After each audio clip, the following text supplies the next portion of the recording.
হরে কৃষ্ণা। আমরা এখন রয়েছি কপিল দেবের জন্মস্থানে।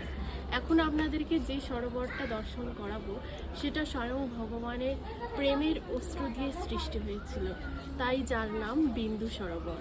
এই সরোবরে স্নান করলে অনেক ভালো, অনেক মাহাত্ম্য রয়েছে এই জল স্পর্শের, স্নানের, দর্শনের, যা আমরা মহারাজের শ্রীমুখ থেকে শ্রবণ করেছি।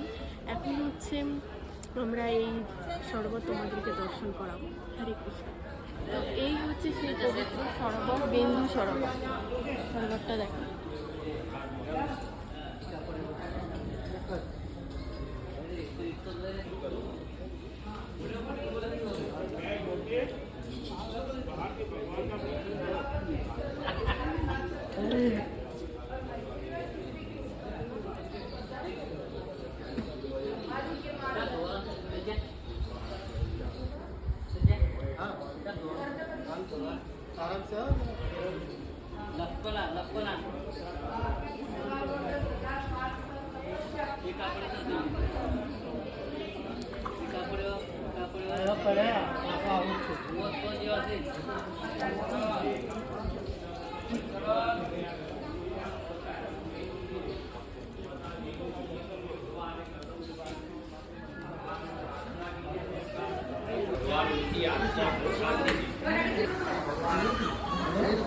সকলে এখন এই বিন্দু সরোবরে স্নান করছে।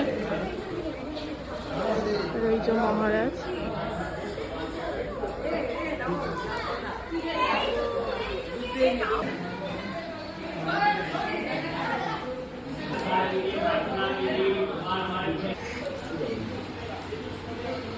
मात्र गया का मेन मंदिर है, द्वार के भेंट पात्र में अर्पण कर सकते हैं।